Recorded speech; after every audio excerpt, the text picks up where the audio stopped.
नमस्कार दोस्तों, सबसे पहले तो आप सबसे मैं माफी मांगना चाहूंगा। बहुत दिनों के बाद आप सबके साथ रूबरू हो रहा हूं। दरअसल बात यह था कि पिछले कुछ दिनों से मैं बिहार में था अपने साले की शादी में, जिसके वजह से मैं वीडियो पर ध्यान नहीं दे पा रहा था। तो कुछ लोगों के मेरे पास कमेंट आए और कुछ भाइयों ने मुझसे कहा कि भाई चेतना के बारे में वीडियो बनाइए कि ये चेतना का स्तर क्या होता है, चेतना के स्तर को हम ऊपर कैसे उठा सकते हैं, इस बारे में एक वीडियो बनाइए। तो आज की इस वीडियो में हम इसी विषय पर चर्चा करेंगे। आपसे निवेदन है कि आप इस वीडियो को एकदम शुरू से लेकर लास्ट तक देखते रहिए ताकि आपको वो जानकारी प्राप्त हो सके जो सच में जानना चाहिए।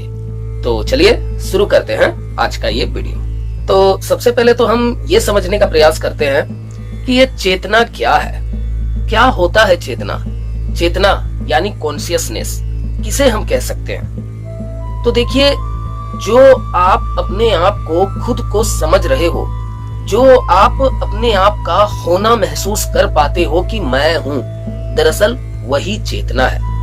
लेकिन हमें ये ध्यान से समझना होगा कि हम चेतना के किस स्तर में जी रहे हैं, क्योंकि चेतना के कई स्तर होते हैं जो कई संतों ने ऑलरेडी बता रखा है। लेकिन इस बात को डॉक्टर डेविड हॉकिंस ने अपने पुस्तक मैप्स ऑफ कॉन्शियसनेस में बहुत ही बारीकी से समझाया है। तो डॉक्टर हॉकिंस के इसी पुस्तक के बारे में आज के इस वीडियो में हम चर्चा करेंगे कि चेतना और चेतना का स्तर क्या होता है, और हम इस वीडियो के माध्यम से ये जान पाएंगे कि हम अभी फिलहाल चेतना के कौन से स्तर में जी रहे हैं। तो एकदम ध्यान से इस वीडियो को देखते रहिए ताकि आपको उचित जानकारी मिल सके।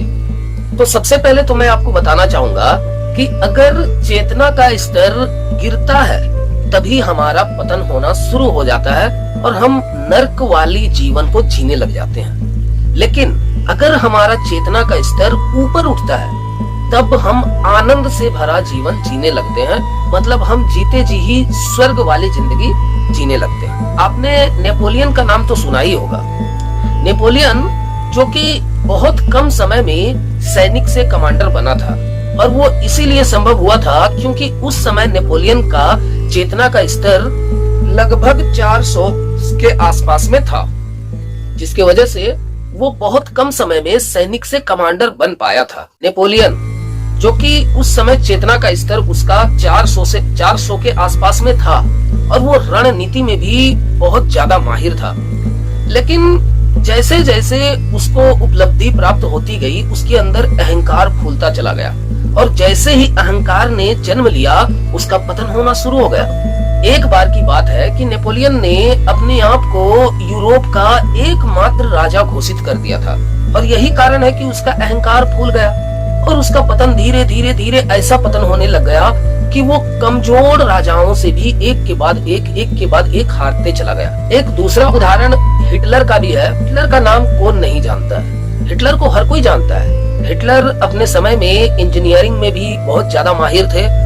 ऑटोमोबाइल्स, इंजीनियरिंग, इन सब से को लेकर के वो जर्मनी को बहुत ऊपर उठाना चाहते थे। उस समय हिटलर का जो चेतना का स्तर था वो लगभग 450 के आसपास में था। लेकिन हिटलर के साथ भी वही हुआ। धीरे धीरे हिटलर का चेतना का स्तर 450 से गिर के 200 तक आ गया, और उसका ऐसा पतन होना शुरू हो गया कि आखिरकार हिटलर को आत्महत्या करना पड़ा।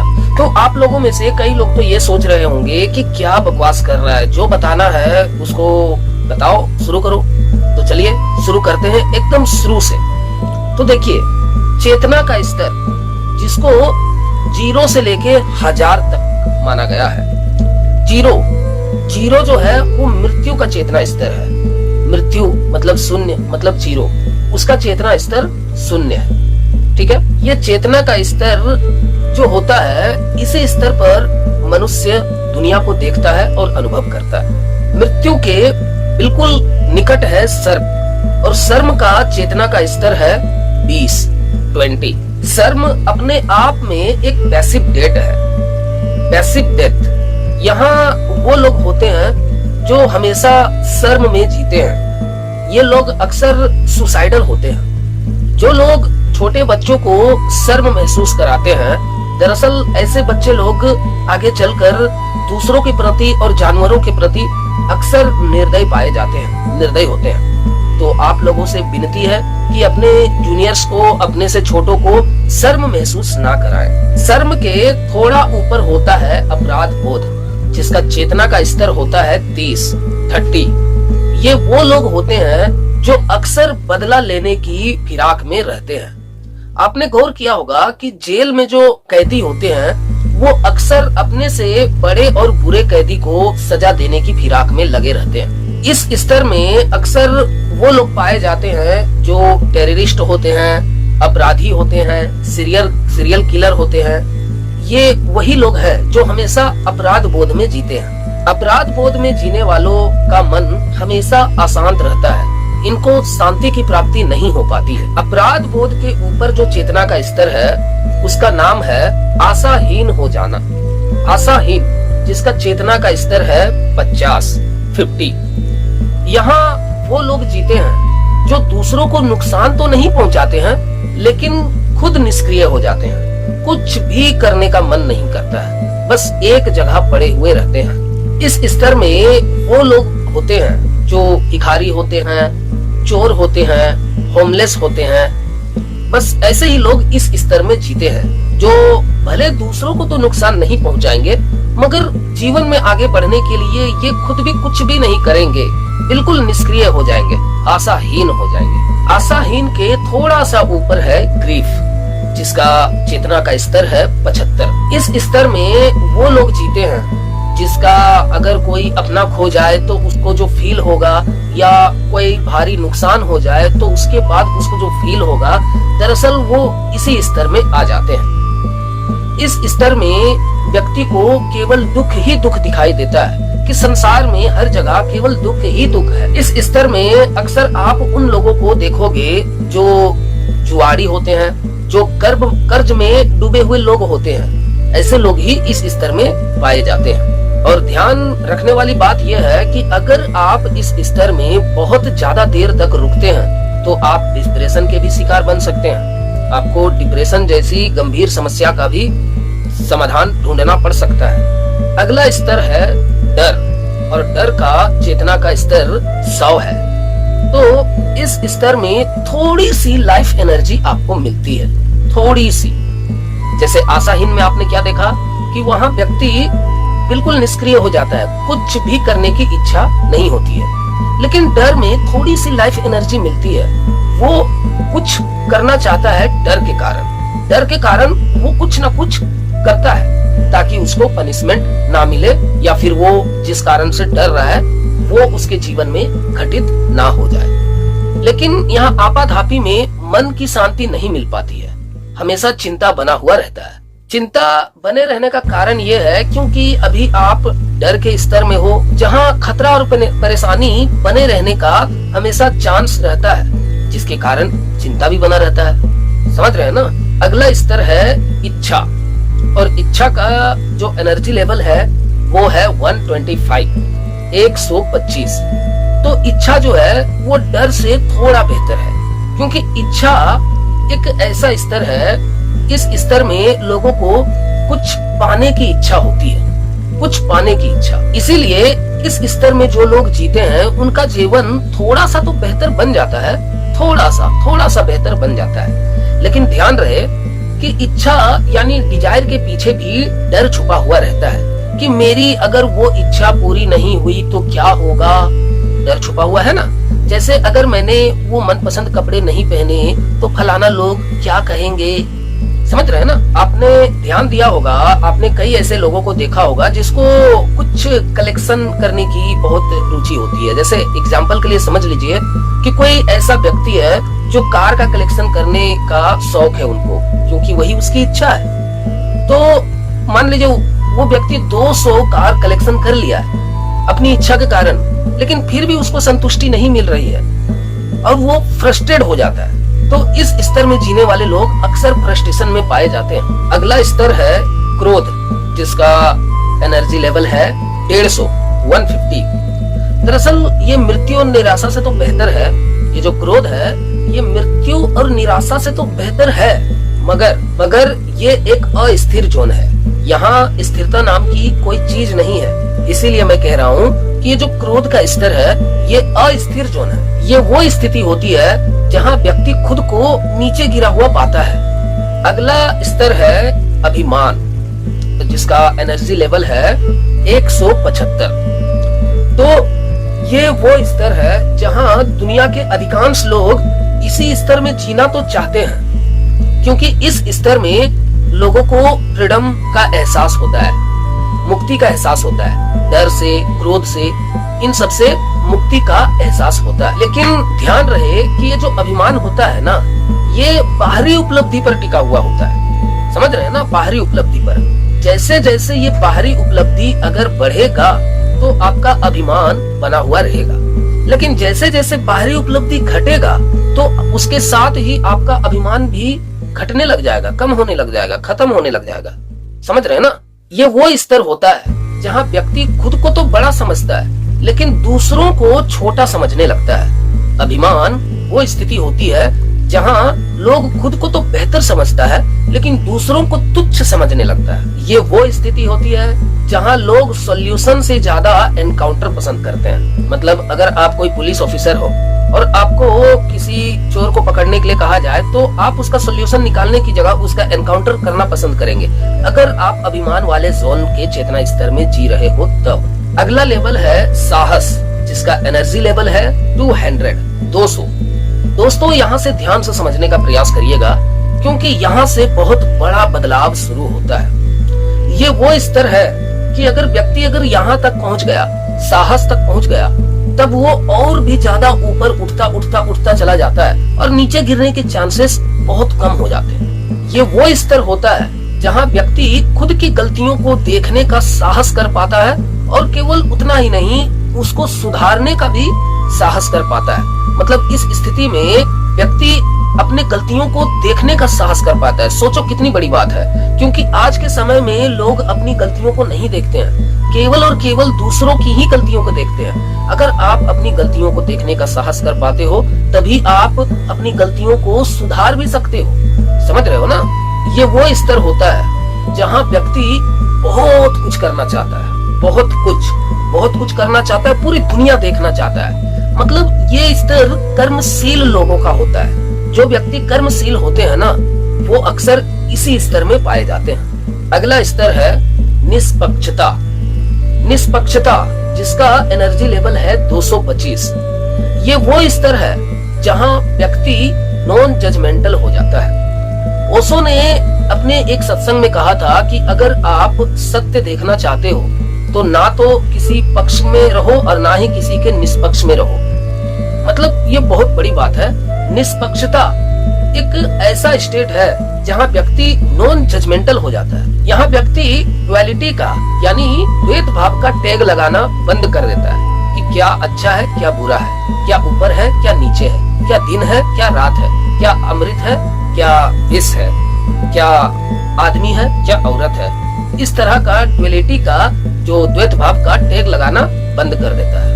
इस स्तर में व्यक्ति अपने इनर कामनेस को अनुभव करता है, अपने भीतरी शांति को अनुभव करता है। और केवल इतना ही नहीं, व्यक्ति इस स्तर में दूसरों के भी चेतना के स्तर को साफ साफ समझ पाता है कि दूसरा जो व्यक्ति सामने खड़ा है वो अभी चेतना के कौन से स्तर में जी रहा है, ये भी देख पाता है।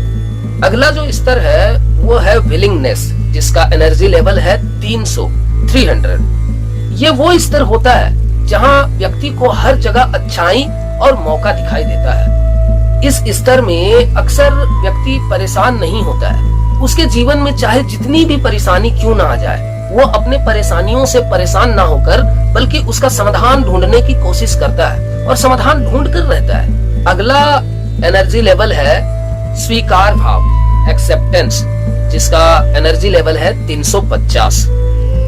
तो ये वो एनर्जी लेवल है जहाँ व्यक्ति स्वीकार करता है, वो समझ लेता है कि हाँ, जो कुछ भी हो रहा है वो मेरे ही विचारों से हो रहा है, मेरे ही सोच का परिणाम है। यहाँ व्यक्ति समझ पाता है कि सफलता पाई नहीं जाती है, बल्कि वो भीतर से ही प्रकट होता है। यहाँ व्यक्ति लोगों के मदद करने में विश्वास रखते हैं।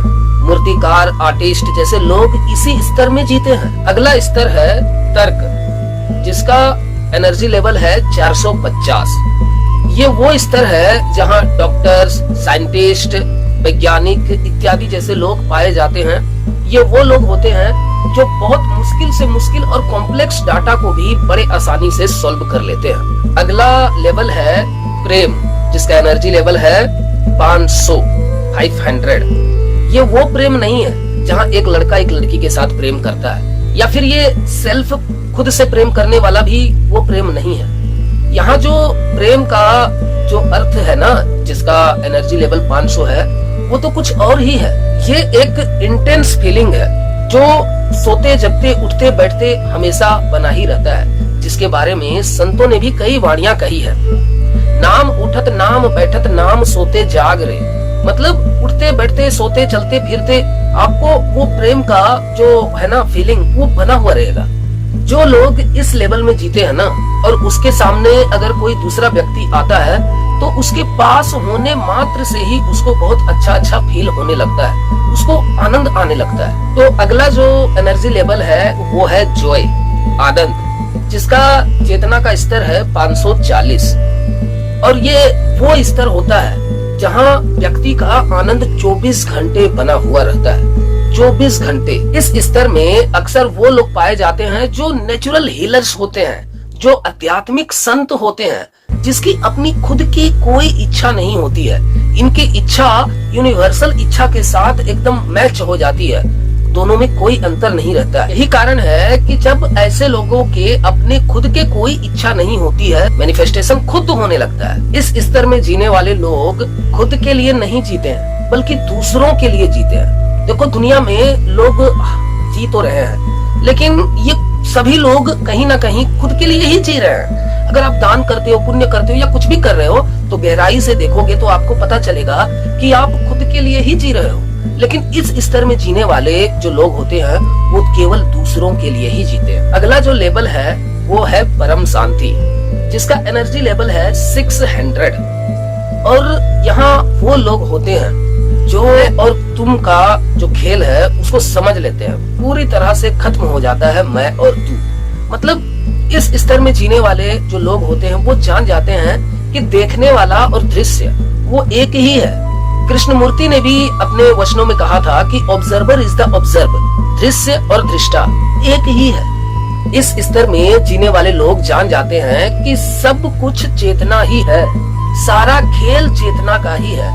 ये वो स्तर होते हैं जहाँ लोगों की खुद की तो कोई इच्छा नहीं होती है, लेकिन वो गुमनाम रहकर दुनिया की बेहतरी के लिए सोचते हैं, गुमनाम रहकर दुनिया की बेहतरी के लिए काम करने का इरादा रखते हैं। इस स्तर में सब कुछ फ्लो में होता है, कोई आश्चर्य नहीं, बिल्कुल फ्लो में होता है। ठीक वैसे ही जैसे अगर आप किसी बहती नदी में लहर के उलट दिशा में अगर तैरने की कोशिश करते हो तो आपको पीड़ा और कष्ट होगा, मगर आप ठीक उसी दिशा में अगर तैर रहे हो जिस दिशा में लहर बह रही है तो आपको कष्ट नहीं होगा, बल्कि आप सहजता से कम प्रयास में ज्यादा दूर तक तैर पाएंगे। समझ रहे हैं ना? तो यहाँ ठीक वही फॉर्मूला कार्य कर रहा है। ये वो स्थिति होती है जहाँ मन अपने सोर्स में घुल चुका होता है। कबीर दास जी ने भी अपनी एक वाणी में कहा था कि मन तू ज्योत स्वरूप है, अपना मूल पहचान।